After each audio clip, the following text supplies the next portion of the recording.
কেমন আছো বন্ধুরা? অনেকদিন পর একটা ব্লগ নিয়ে আসলাম। আজকে সকালটা শুরু হচ্ছে আমার চা দিয়ে। এদিকে দেখো লাল চা করে নিয়েছি, এটা আমার জন্যে। এমন না যে দুধ চা বানাবো না, দুধ চাও বানাবো। লাল চাটা শুধু আমি খাই, আমার ফ্যামিলির জন্য দুধ চা হবে। তো দেখো এইদিকে দুধ দিয়ে দিলাম। দেখো মানে দুধের সরটাও পড়ে যাচ্ছিলো।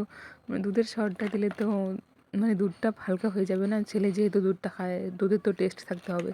এই জন্য সরটা রেখে আবার দুধটা ঢেলে দিলাম চায়ের মধ্যে। আসলে আমার ফোনের ক্যামেরাটা ভালো নয়, তো এই জন্য আমি আর কি ভিডিওতে আসতে পারি না। আছে আজকের ভিডিওতে একটুখানি আমার ফেস। এদিকে দেখো চা রেডি হয়ে গেছে। চা, টোস্ট, বিস্কুট আর মুড়ি মাখা।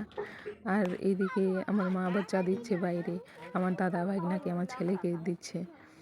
ওরা এদিকে চা খাচ্ছে। আর এদিকে পাশের বাড়ির মামি একজন এসছে, ওনার ফোন লাগিয়ে দেওয়ার জন্য ওনার ছেলের কাছে। আর দেখো এদিকে দুষ্টু ছেলে, মানে চা পেলে ওর আর হুঁশ থাকে না, খুব চা খেতে ভালোবাসে। জানি বাচ্চাদের চা খাওয়া ভালো নয়, এখন আমি কি করব বলো? এখন ও যখন চাইছে চা খাওয়ার জন্য, কি করবো আর।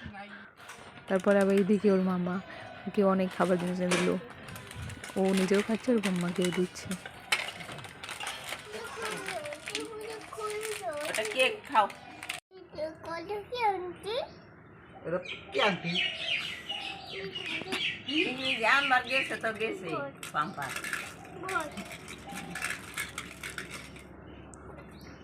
ভূমির দাদু মৌলিরে কয় পাম্পারটা দরকার ধরতারে মৌলি একটা হাওয়া করো, খায় কাম নাই। আমি পাবো না। চা খাওয়া হয়ে গেলে এদিকে বাসন মাজতে চলে এসেছি। দেখো কত বাসন, নিরামিষ শনিবার তো সব বাসন মাজছি। তারপরে এদিকে আবার পোলট্রির ফার্মে পোলট্রির জন্য খাবার নিয়ে যাচ্ছি। আমাদের বাড়ি থেকে মানে এদিকে গাড়ি ঢোকে না, তো ভ্যানে করে নিয়ে যেতে হয়। দেখো ফার্মে চলে এসেছি। এটা আমাদের ফার্ম না, আমাদের মাসিদের ফার্ম। দেখো অনেকটা বড়। তোমাদের ভিতরটা ঘুরে দেখাচ্ছি, দাঁড়াও। তার আগে আমার ছেলের কাহিনীটুকু দেখতে থাকো। আর এদিকে দেখো আমার ভাগনা নামাচ্ছে মুরগির খাবারগুলো ভ্যান থেকে, নামিয়ে ফার্মের ভিতরে নিয়ে যাচ্ছে পিঠে করে।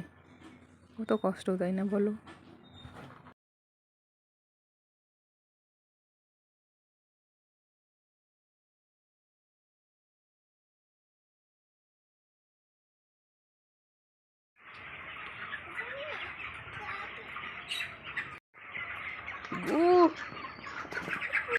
এইদিকে আবার আমার মাসি মেসো আমার ভাগনা মুরগিকে খাবার দিচ্ছে সকালবেলায়।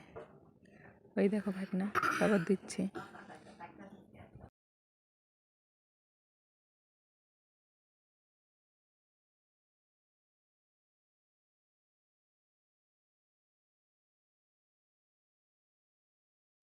আবার পোলট্রি ফার্মের পাশে মাসি মেসো রাতে থাকার জন্য এখানে একটা ঘরও বানিয়েছে, এখানে আবার থাকে।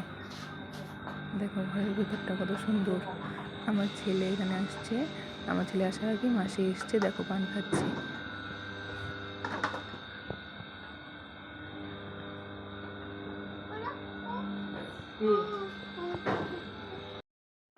এইদিকে আমার ছেলে আর মাসি দুজনে মিলে পান খাচ্ছে। দেখো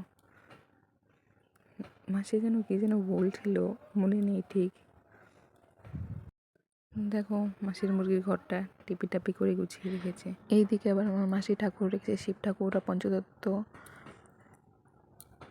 দেখতে থাকো আজকে।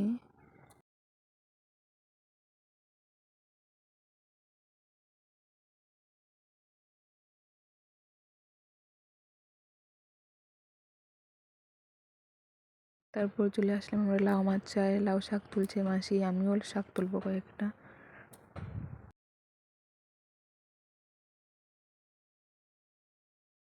আর এইদিকে দেখো আমার ছেলে দুষ্টামি, লাউ চাইছে লাউ। ওই যে ছোট ছোট লাউগুলো দেখছো না, ওগুলো চাইছে। দেখো কি সুন্দর ছোট ছোট দুটো লাউ হয়েছে, দেখো।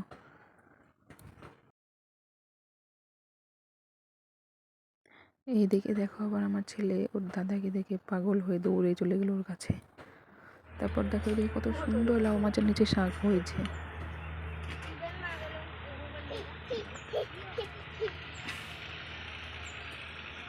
আমিও কয়েকটা দেখো লাউ শাক তুলে নিলাম।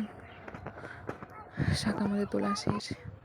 এদিকে আবার আমার মেসো ধান রেখেছে, সিম গাছে লাগিয়েছে। এটা আসলে একটা নদীর পার, নদীর কিনার তো জায়গাটা দেখো অনেকটাই সুন্দর লাগছে। ধান কেটে চাষ করেছে আলু লাগাবে বলে। দেখো কত সুন্দর, তাই না বলো? ওইদিকে আবার হাই রোডটা দেখা যাচ্ছে।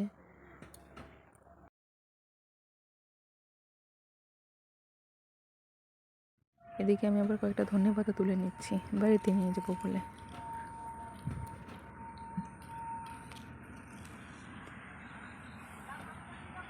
এদিকে আমাদের ধনেপাতা তোলা শেষ, বাড়িতে যাওয়ার জন্য রওনা হয়েছি।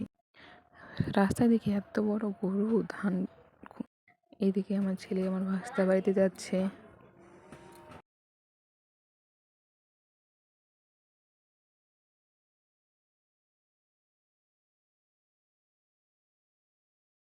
দেখো দেখো কীভাবে দৌড়ে চলে গেল দেখো।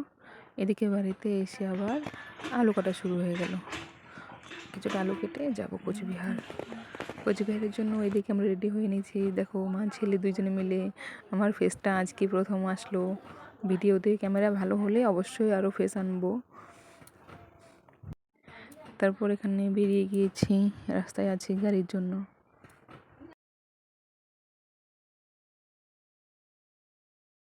এই জায়গাটা কে কে চেনো বলো তো? এটা আমাদের কোচবিহারের একটা বিখ্যাত জায়গা। কেউ কি চিনতে পারছো জায়গাটা?